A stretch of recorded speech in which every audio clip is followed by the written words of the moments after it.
Hello there. I think I am live on Facebook and on YouTube. So, hello. If you're here, say hi. Let me know that you're here in the comments. I'm every time I try to also go live on Instagram. Oh, and it looks like I'm live on Instagram too. Perfect. So, hello. This is my monthly live Q&A for all my community, your opportunity to ask me any questions about natural pain relief. I am Jane Hogan, the wellness engineer, and it's my own journey with releasing chronic pain from rheumatoid arthritis. But now I help people with all kinds of chronic pain, and I'm just so passionate about teaching you how to do this yourself. Now, there can be other reasons for having chronic pain, but most chronic pain can be relieved using the practices that I teach. And also, what I teach will help any other modality that you're doing to help get rid of pain. So, welcome, welcome. And again, say hi in the comments. I think I can see comments on Instagram. I can see comments that are coming in on YouTube and also on Facebook. So just go ahead and ask me if you got questions. Go ahead and type them in the chat and I will answer them. I do have some questions that were submitted ahead of time, so I'm going to go ahead and answer some of those questions. So welcome, everyone. First question I had was actually about something I don't deal with a whole lot, and that is hemorrhoids. So someone asked me what my suggestions are for painful hemorrhoids. And I mean, I had them actually after I delivered my first child, and it was very painful. So I know how painful they can be. So obviously, there's things that you can do to help lower the discomfort in the moment. So you can do things like eating the right foods that are going to keep things flowing. And I'm sure you've tried some of these things, but I'm just going to put them out there anyway. So eating the right foods, you want to have foods that are high in fiber. As we hear this a lot, just helps to soften the stools. You can use topical treatments that might give some relief. So, I kind of lean towards using more natural things like witch hazel and stuff like that. That helps relieve and cool the area. And then you could also soak them in like a sitz bath. I remember after I had my baby, that's what I did. My beautiful firstborn, I was sitting in sitz baths a lot to try to relieve them. And then also, you could take a pain reliever as well. But, hemorrhoids are often a indicator of a deeper issue, so more digestive problems. So I would, if I was talking with you one-on-one, I would be asking you about that. What are some digestive problems that you might have? Do you have constipation or diarrhea, or do you mix between them? And then, we'd start looking at, well, what might be causing the digestive issues? For me, I always come back to nervous system, because when the nervous system becomes dysregulated, the first three things that go off are the digestive system, the immune system, and the hormonal systems. So when those three systems kind of go not working optimally, then you're going to start getting digestive problems. So I always come back to the nervous system. And so things that you can do to calm the nervous system. So, I mean, that's basically what I teach. So as a starting point, you would look at things like doing breath work, like feeling calm in the moment. Because if we think about what nervous system dysregulation is, it's our mind believing that we're not safe. And so then it gets stuck in the fight, flight, the sympathetic response of the nervous system. And so then those other systems don't work so well. So we want to shift it over. We want to shift it over as much as possible to the parasympathetic state, the rest, digest, repair state, It's the only place we can repair. We have to be in that state to repair. And so what are the things that you can do to support that? Now, obviously, we want to do it as much as possible, because as much as possible, we want to get out of that, out of the dysregulated state, right? We want to be out of that, the sympathetic state, and into the relaxation response. Now, of course, there can be other things that are going on as well. It can be, a lot of subconscious things. So maybe there's subconscious things that you need to deal with. So if you've got chronic long-term conditions, then I would suspect that it's nervous system dysregulation.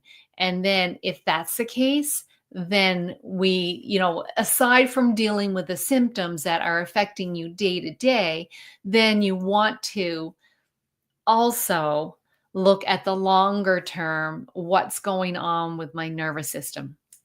Obviously, as well, I should say, you always want to be working with your doctor, okay? You don't want to be going it alone on this, because you do want to rule out anything that, a deeper, more serious issue, okay? So do work with your doctor, but no matter what you're doing, nervous system regulation is going to help everything. So I always come back to that as being a foundational way to help your body heal, because actually your body is always trying to heal, right? It's always trying to heal. So Jenny, I hope that's helpful. And I would look at, that what's going on with your digestive system. And then if it's a digestive issue, then what's going on beyond that? What's going on with your nervous system? I'm going to actually address this later on. I got another question from someone. How do you know if your nervous system is dysregulated? Actually, I'm going to just go to that right now. So I did a podcast episode on this. So I'm going to share that. Let me grab the link. Let me see. I've got it over here. How do I know if my nervous system? So I did this podcast. So I'm just going to share the link to YouTube in the comments.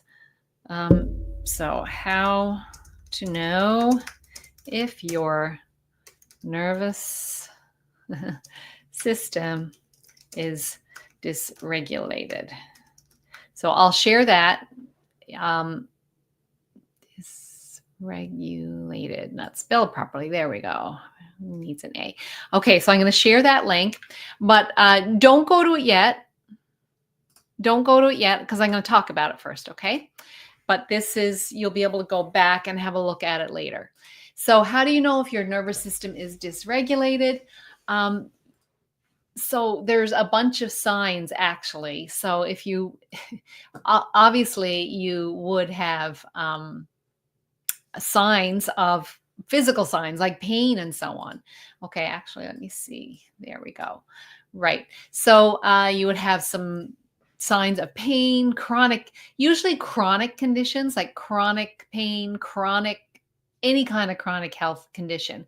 Because, if our nervous system is in the parasympathetic state, well, then usually the body will shift into self-repair.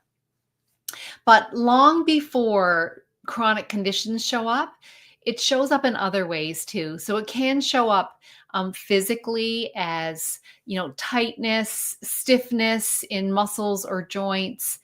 It can show up as bracing. So you kind of like, you're bracing yourself a lot. I used to do this with my belly. I would brace in my belly a lot. You could have raised shoulders. I also had raised shoulders. So it's just, if you think about it, when our nervous system is dysregulated, we are going into protection mode. So if we're going into protection mode, then our body's going to start protecting itself. And even before physical signs like that show up, often it shows up in behaviors. So we create behaviors in response to, what's going on in our subconscious mind, often from when we're little.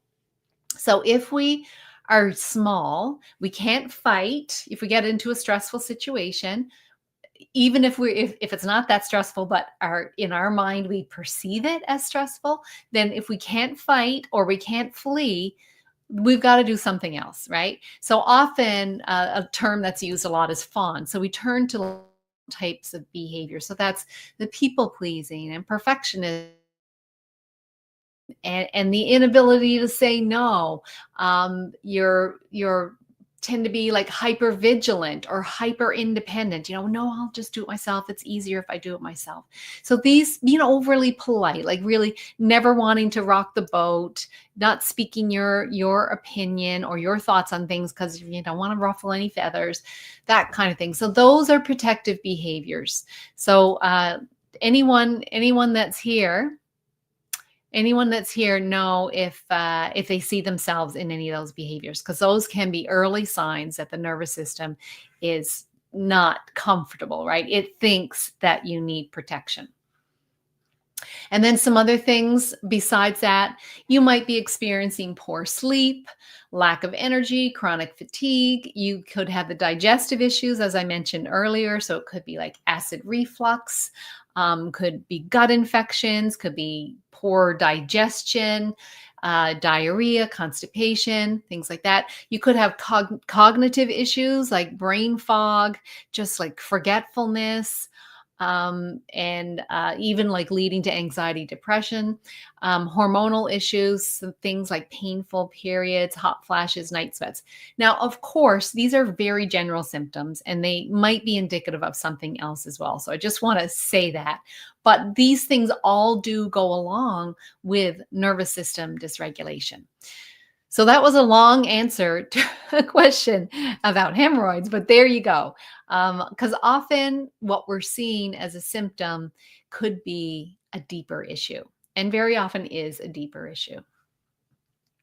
All right. So another question I had from Charlie said, "Thank you for this opportunity to ask you a question. So appreciate this. And thank you for all you're doing to bring so many of us the tools and understanding for health and well-being. My question is about calcium. I know it's best to get it in food form, but would you know about calcium supplements and the most absorbable form and better brand name? Thanks so much again, Jane. You're a continual anchor and inspiration to me. That's so sweet, Charlie. Thank you." Okay, so as a health coach, one of the things we were told is to we don't sit there and analyze someone's whole life and recommend supplements. Having said that, I can talk about supplements. So I do want to talk about that.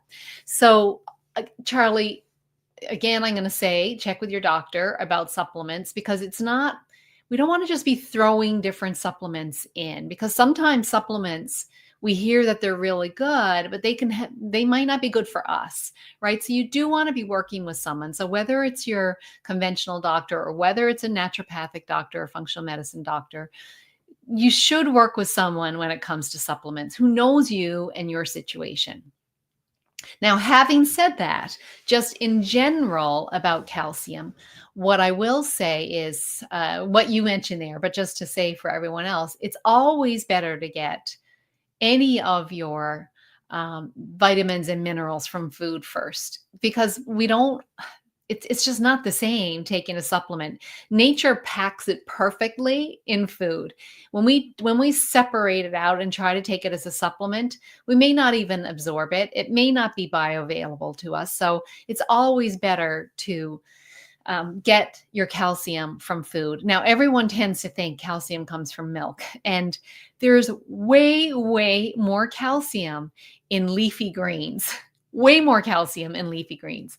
So that's a great place to start. So things like all your green vegetables, but collard greens and kale and other leafy greens are really high in calcium. So always better to start with that.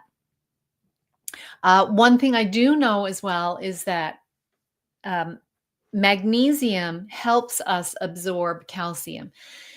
Now, the thing about magnesium, that is one of the supplements, again, I like to talk about, because we know that nearly everybody is deficient in magnesium. And magnesium, the reason why we're deficient is because with all the over farming and the foods that should be high in magnesium. I'm talking about magnesium now. The foods that should be high in magnesium aren't high in magnesium. So almost everyone is deficient in magnesium, and it's needed for like over 350, I think it is, chemical reactions in our body every single day. So I think usually we're pretty safe to say that magnesium supplementation is a good idea because it's hard to get it from our foods. So that is one that I do supplement. And I know that I need it because if I stop taking it, I start getting like eye twitches and muscle cramps. So if you start to notice that, those are kind of very common signs, but there's other signs as well. And I do have a blog that I wrote on magnesium deficiency. So I'll have to share that with you after the fact. So coming back to calcium, if you're deficient in magnesium, it's hard for your body to absorb calcium. So they kind of need to go together. So first of all, make sure that you're getting enough calcium. Magnesium, if you are taking calcium, even if you're trying to just eat calcium from food, if you're short in magnesium, your body's not going to find it as easy to absorb calcium. The other thing I wanted to say to Charlie is that we also want to make sure if you're taking a calcium supplement, you also probably want to be taking K2 as well. So a K2 supplement, it stops calcium from, it allows calcium to reach your bones. Okay. If we don't take a K2 supplement, then calcium can build up in our blood and in the bloodstream. So we don't want that. If we want calcium, we want it to go where we want it to go. So K2 helps with that. And so we talked about K2 also helps absorb vitamin D as well. So if you're taking a vitamin D supplement, then you also want to be taking K2 with that. So that's a couple of things about calcium. All right. Anyone watching live, do you have a question for me? Like, this is your chance to ask me anything at all about how to relieve pain. Anything at all. So post any questions you have in the comments. I'm happy to answer them. I'm just saying hello to people that are watching on Instagram. I finally figured out how to make this go live on Instagram today. I just needed more patience. So welcome, Laura, and welcome, Selham. Nice to have you here. So if you have any questions, let me know. I'm going to go back to some other questions that were submitted. So I talked about one of them, which was, how do I know if my nervous system is dysregulated? So I talked about some of those already, and I shared a link. And then someone else, so this is obviously some people that are kind of not living, but already working with me or maybe following what I've been teaching. So Marie said, how can I stop thinking about pain when I'm in pain?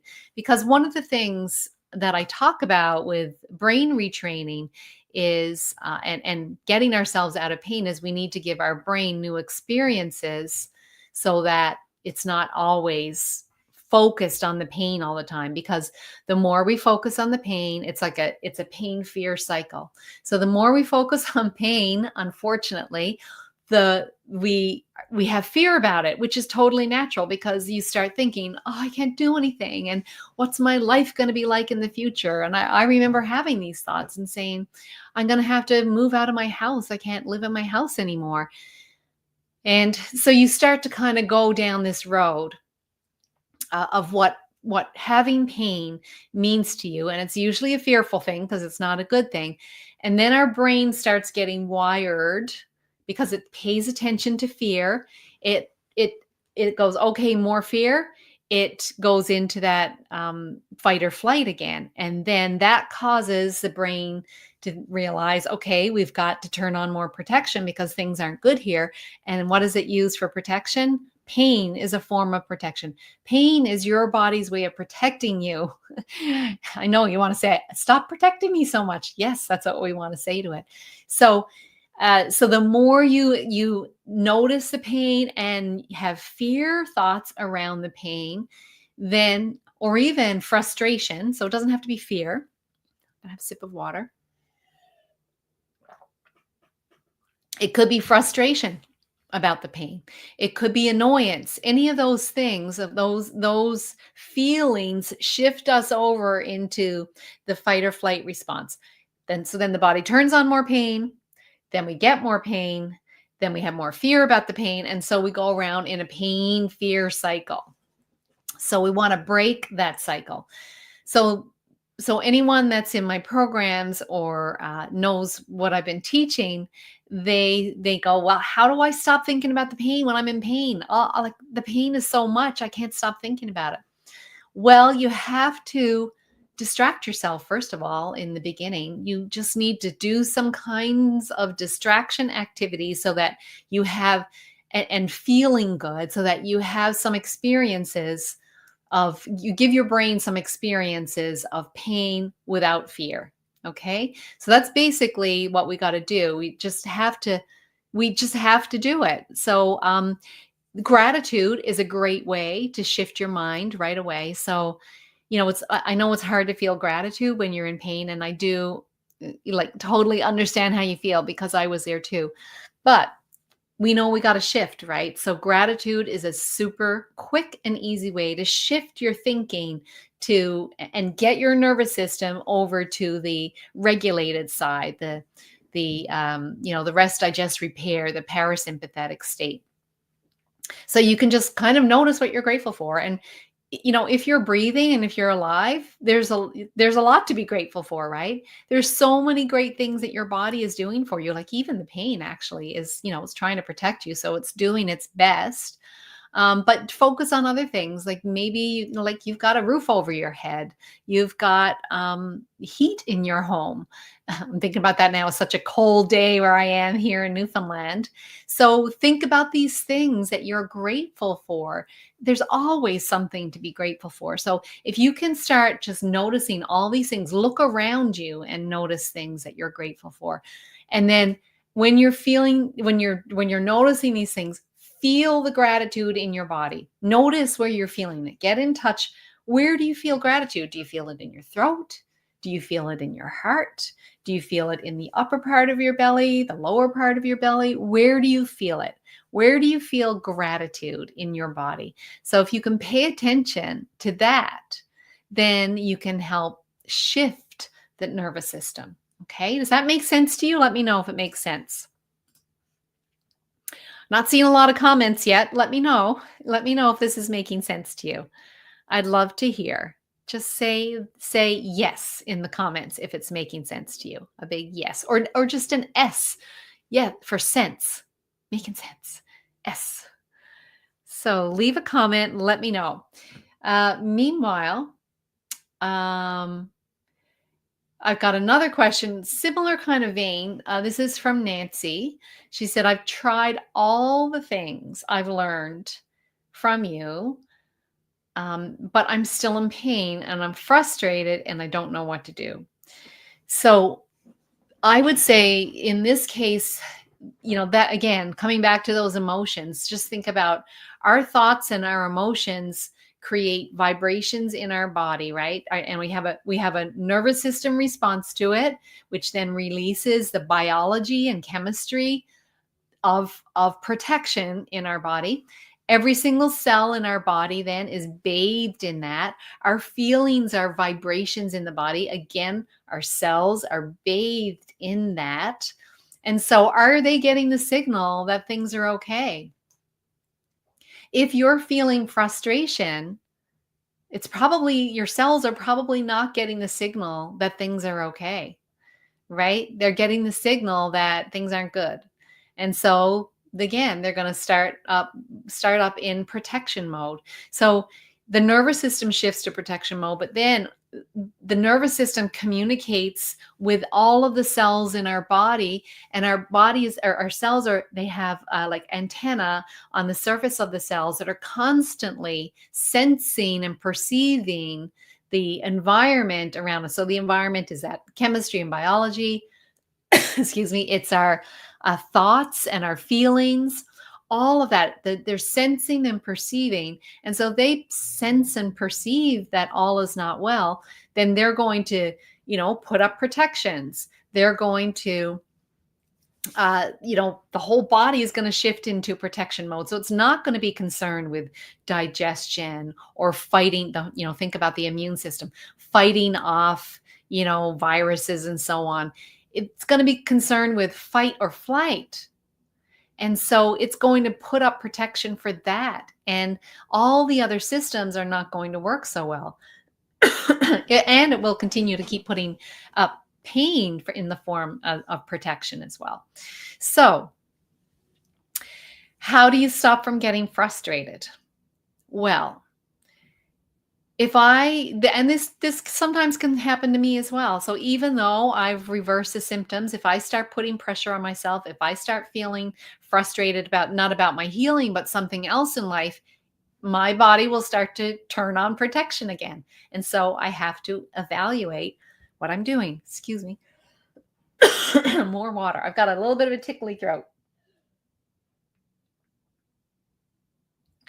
So what do? I start noticing again what's going well. Or I notice and remember the progress that I have made. So if you, let's go back to your situation, Nancy, and assuming that you've made progress with reversing pain and you're feeling a bit better, but you're not where your frustration is, that you're not totally pain-free and not where you want to be.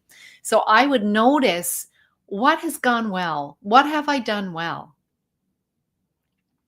Look how far I have come. And so start monitoring your self-talk. And I love affirmations for this. So like I would say things like, I'm doing so well. I am finding ways to heal my body every day. I have evidence that my body is healing. I'm so proud of the progress I've made. So really like look at your self-talk, because there's so much. Our subconscious mind is really running the show, right? And our conscious mind, I was just reading this stat this morning, is something like our mind, our brain processes 400 billion bytes of information, I think it was per second. And the conscious mind can only process 2,000. So much more is being processed in that subconscious mind. So we can consciously do things like focus on gratitude, consciously change our conscious thoughts. And then through that, we can send new programs to that subconscious mind, which is really running our body through the central nervous system, all that biology and chemistry we talked about. So if we want to get a different output, then we have to change the input. So if our input is frustration and disappointment and fear, then we're going to get outputs in terms of our physical body showing that, right? We're going to get outputs that actually show that. So we don't want to do that. It's up to you, but if you want a different output, then you need to change that. So change the input. So I really think of it as it's like a computer, right? It's not, the subconscious mind it's in itself like the brain, the processing centers, they're not emotional. They're just like, it's just like storage. And so it's neutral. It's our thoughts and our feelings about things that kind of sway one way or the other. So you got to change the input. So you change the input in the way that you can with your conscious mind, with the thoughts that you're thinking. And the more you can do this, the more you're reprogramming the mind with thoughts of safety. And then we shift the nervous system again. And the other way we can really connect is through our body. So we can purposely pay attention to our body and relax in the body. So kind of what they call somatic practices, right? So we can tune into our body and really relax certain areas. So I mentioned earlier that some of the signs of nervous system regulation include like tensing, tightness, bracing in our body.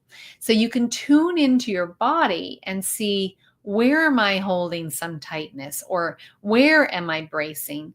And I like to think of it, doing that as being thinking about the area as being like a tight, like a hurt little child that needs some loving attention. So if you can tune into an area, like for me, a lot of times it's in my solar plexus, so that, just below where the ribs splay out, that's an area that gets tight a lot for me. So what I try to do is like almost like breathe into the area. So I try to like really activate it, move it if I can. So inhaling and exhaling, just moving that area. And then thinking of it as another thing I do is kind of breathing right through, like imagine that I'm breathing in from the top of my head all the way down through, and I'll go into that area along the way and kind of sort of hover there and think of it as, okay, if it's a small child, how would I speak to it? I'd say, oh, I got you now. You're safe. I'm here for you. I'm paying attention. I'm listening. I'm here. Right. And then I would exhale down. Imagine I'm exhaling into the earth, inhaling back up again, and go stop in that area again. Again, the same kind of feeling, like a loving, I got you now. You can let go. And actually, I can feel it letting go right now. And then exhaling out up through the top of the head again, and then back down, and doing several cycles of that. And movement can really help too. If we're tightening and stiffening up, then just getting some movement, and the best kind of movement is rhythmic movement. And that's been shown to really help lower pain, especially back pain. So rhythmic movement like walking. Okay, simple walking, right? It's so easy. Just simple walking. And I interviewed someone for my podcast the other day, and she told me something I didn't know about. She said that stretching actually really quickly lowers inflammation markers in the blood.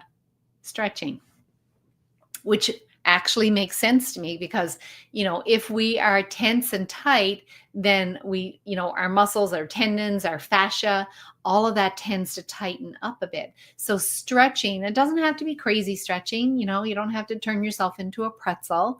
It can just be gentle stretching. I always say, because I'm a yoga teacher as well, I always say you just kind of, when you're stretching, if you're in yoga or doing any kind of stretch, you just go to where you begin to feel resistance. So don't push past that. You just want to feel where you're getting resistance and then hold there at the first point of resistance. So wherever you're getting resistance, just go that far and hold there. And then just imagine breathing along that area. And as you're breathing, like set the intention to let it loosen, let it release. And you can even say release. And so that's a great way to let your body let go of some tension as well. I know for me, long before I had the severe symptoms of pain from rheumatoid arthritis, I had other pains for many years, and I just never thought that it was a big deal. Probably because I knew a lot of other people that had similar pains. But, I started going to the chiropractor for neck and shoulder pain when I was in my early 20s. And then over the years, I would have to keep going back, for different things. Every once in a while, go in and get, tuned up again. And I had rotator cuff problems, and I had tendonitis in my elbows. I mean, all of those things are indicators that, they could be indicators of injury as well. But they are also indicators of the body stiffening up because it's in protection mode. Now, for me, I was in protection mode because I had mild trauma from childhood that I hung on to beliefs about myself, that I wasn't good enough, that I wasn't smart enough. And, despite the fact that I got an engineering degree, somehow I still felt like I wasn't smart enough. So I hung on to those, and it's like an undercurrent that's playing all the time in the back of your mind, maybe even subconsciously. And so there's that subconscious constantly in that state of dysregulation of the nervous system. And I had those behaviors I was talking about. I had the people pleasing and the perfectionism, hypervigilance, hyperindependence, doing everything myself. I had all of those behaviors, which of course a lot of us think it's our personality, but it's not our personality. It's adaptations we create in order to feel safe when we're little, because that's how we have to do it. We think we're not safe. We can't fight. We can't flee. And so we instead turn on these behaviors that we think might make us safe. In fact, I mean, my father wanted me to do engineering. So I was a good girl. I did engineering. I see a lot too with people that I work with chronic pain. I see that a lot of them have gone into helping professions because that's what they do. They help people all the time. So I see a lot of people that are therapists, nurses, teachers, doctors, a lot of those helping professions, social workers. So that they've just already been primed, right, for helping people, putting other people's needs ahead of theirs. And then after a while, it catches up on you. For me, it caught up. I had this whole lifetime of feeling not good enough, but the straw that broke the camel's back for me was a year of stress following when my mother died suddenly. And I had a lot to deal with after that. And again, when I speak to the people that I work with, my chronic pain people, when one of the first things I ask them is when the symptoms first started, was there an emotional event, like within 6 months, year of the onset of symptoms? And I don't think I've had anyone say yet, no, there was nothing. Everyone says it. And so I see this as a pattern a lot. So there's probably this lifetime. I mean, none of us have really escaped trauma. Some people may have dealt with it better than other people. Sometimes even mild trauma like I had can, manifest in a big way. Sometimes major trauma doesn't manifest in a big way. It's just very dependent on how the person dealt with it at the time and what supports they had around them at the time. And so, yeah, I see it all the time. They've had something probably from going way back, but yet then they had this stressful event and their body's like, no more. It's kind of like the title of the book by Gabor Mate, when the body says no. When the body says no, it's just like, no more, can't do anymore. And so it will shut you down. It will turn on pain to protect you because it's sensing that the outside world and everything that's going on is too much for you. And then there's other people, often the people that have had like an injury or a surgery. So they were fine until the injury or fine until the surgery, and they should be okay, but the pain is lasting longer. I find with those people, they often are stuck in that pain fear cycle. So they've had fear about the pain naturally. And then that's creating that circuit in the brain of pain and fear. And so the more they fear the pain, the more pain they have, the more the neural networks, the wiring in the brain keeps getting wired for pain and fear. And then it keeps it turned on. And actually the brain can, it sort of gets a little mixed up. It's kind of confused. It thinks that there's a physical reason for the pain, but there is no physical reason for the pain. It's kind of interesting, some of the studies of people. There was one study. They took, I think it might have been 100 people. I'm not really sure. But they took a sample of people who had no back pain, and they did MRIs on them, and they found that over 60% of them had abnormalities like bulge discs and things like that, yet they had no pain. But people who have back pain, they go to their doctor, they get an MRI, there's a bulge disc or something like that, and then they're told, that's right, why you've got the pain, nothing you can do about it. So the brain just takes that, because it's a belief, right? They takes that belief that, oh, there's a physical reason for the pain confirmed by the doctor, so nothing I can do about it. So it just keeps the pain turned on. Yet, 63% of the people that had no back pain had abnormalities and discs, bulge discs and things. So, just because there's a physical thing happening doesn't mean that you have pain.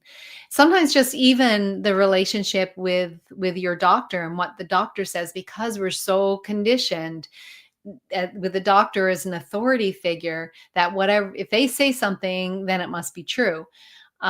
So I was really lucky because I was told with rheumatoid arthritis, there is no cure. You're just going to get worse. And it certainly wasn't true. But I don't know why I didn't take that in as a belief. I do know why, but I had this belief that I would heal. So I just, from a voice that I heard in my head when I was at a rock bottom moment. That's another story. But I had this complete faith in my body to heal. So I didn't take on that belief. But someone else would take on that belief, right? If your doctor told you, well, you've got knee pain, it's because you've got no cartilage and you've got bone on bone. And even that term, right, just like conjures up this horrible like friction. Then the brain will hang on to that too. Yet there's people with bone on bone that have no cartilage, yet they don't have pain. So, we know when the brain's involved, because if it was just that thing, then everybody who had that would have the pain. And it's not true. So that means that there's some interpretation and beliefs going on. What do you think of that idea, my friends who are watching? Oh, thank you, Laura said yes. Hi, Ishat, yoga therapist, joining me on Instagram. So I'm just having a little Q&A here. So I'm answering questions that people had submitted to me ahead of time, some people in my community. So if you are watching live and you've got a question you'd like to ask me about chronic pain, I'm happy to answer it. I'm on for a few more minutes or until we run out of questions. So if I've answered everybody's questions, then that's fine. I'll be done. I won't take up any more of your time. Let me see. I do have another question. One more question submitted from Stephen. Said, how do I know if I still have subconscious beliefs that are stopping my body from healing? Okay. So how do you know if you have subconscious beliefs that are stopping your body from healing? Your body isn't healed. I mean, aside from ruling out, serious things, and you're working with your doctor and so on. So how do you know? It's because you haven't fully healed yet. There's still something going on there. So that's always the question. How do we deal with this programming, these beliefs? And there's different ways of doing it. Now, there are simple, I like the DIY methods, I love to do, as I talked about, like meditation and yoga. Tapping is something that I really love. So if you're familiar with EFT tapping, it's a kind of combines like traditional Chinese medicine, the meridian points, with modern psychology. So you're tapping on these meridian points while you're making statements about what you're feeling. So it's a way to kind of release, whether it's releasing emotions in the body, whether it's releasing, subconscious belief, doesn't matter. It's just a form of release. So I like that as a tool as well. And I found that really powerful in my own journey, and I still use tapping a lot. So if you haven't heard of tapping, you could look it up. There's a great free app called the Tapping Solution. So you can try that. And then you could also work with someone who, if you've got really deep rooted beliefs, then maybe you need to work with some specialist on that. I don't do those kinds of things, but you can work with, there's really interesting work with eye movement. So eye movement reprocessing and desensitization, I think it is, EMDR. So that could be a therapy that you could try, but I wouldn't jump to those, right? I would start with the basic tools of nervous system regulation, because the thing is, if you jump into those and you're still, you still haven't really done what you can with your own thoughts and with your own practices, you're just going to keep shifting back into that nervous system dysregulation. So I wouldn't start with those, but if you're stuck, like Steven's saying, then I would say that's something you could do. Also, other therapies to help release like old beliefs and trapped emotions, things like internal family systems. IFS is another great therapy. So you work with someone to work with like the inner parts of you that want to have a voice, and they need to have a voice. And once they have a voice, they'll be able to like release their whole, because maybe they're the ones that are keeping that nervous system dysregulated, right? I find it really interesting, the parts therapy. And yeah, there's all kinds of modalities, but start with yourself. Start with what you can do.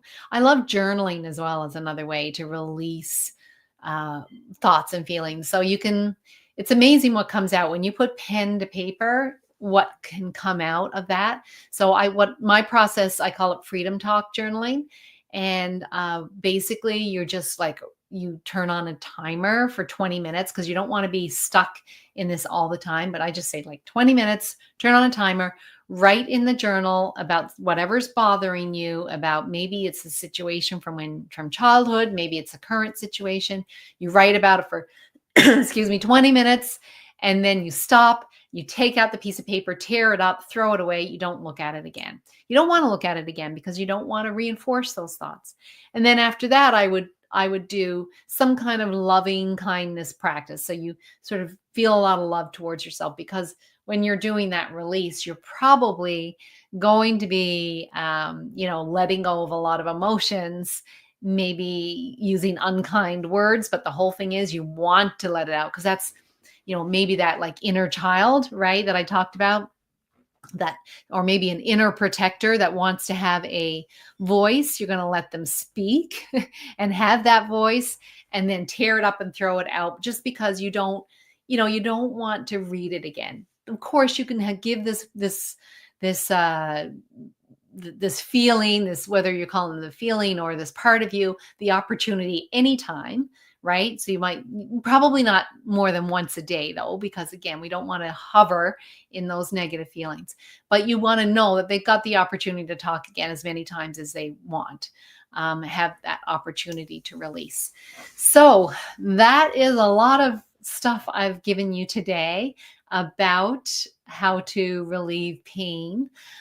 So if you're interested in learning more, I have a webinar coming up next week. So if you're interested, you can go to thewellnessengineer.com/webinar to sign up. thewellnessengineer.com/webinar. And actually, I'm going to put that on a banner as well. So I'm going to be talking about some of these concepts again. And let's see, create a banner. Here we go. I'm going to add that. I'm going to add that one. There we go. thewellnessengineer.com/webinar. So if you go there, you can sign up, and I'm doing one on Tuesday and one on Thursday. And so maybe you can find the time. I will be doing a recording too. So if you just go and sign up, you will get a link to the recording afterwards. But I'm going to be talking about some of these concepts and really laying it out for you on how, why we're missing out on dealing with like the key thing with chronic pain, and how and what to do about it, and the simple step to actually reverse it. So I want to thank everyone for joining me. Hello, Kelsey. Hello, Miss and Kathy.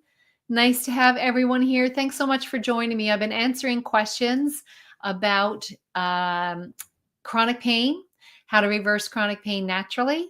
So thank you for joining me. If you weren't here for the beginning, you can catch the recording of this. It's on my Facebook page at Jane Hogan Health. It's on my Instagram page, Instagram at Jane Hogan Health, and also my YouTube channel. So at Jane Hogan Health, you can find it on all of those, or on YouTube. I think you can also find me at The Wellness Engineer as well. So thanks again, everyone, for joining me. And I'm going to say bye for now. And I do these every single month. So if you want to um, catch this again, make sure that you turn on notifications or follow me so that you get notified whenever I go live. I'm going to do it again in March, probably March 12th as well. Usually it's the second Wednesday of the month. So I'd love for you to join me again. You'll be able to submit questions. If you're on my email list, you can submit questions and I'll notify you when I'm going live. And then I'm happy to support you. Okay, bye for now. Have a great day. And thanks again for joining me. So let me see if I can figure out. There we go.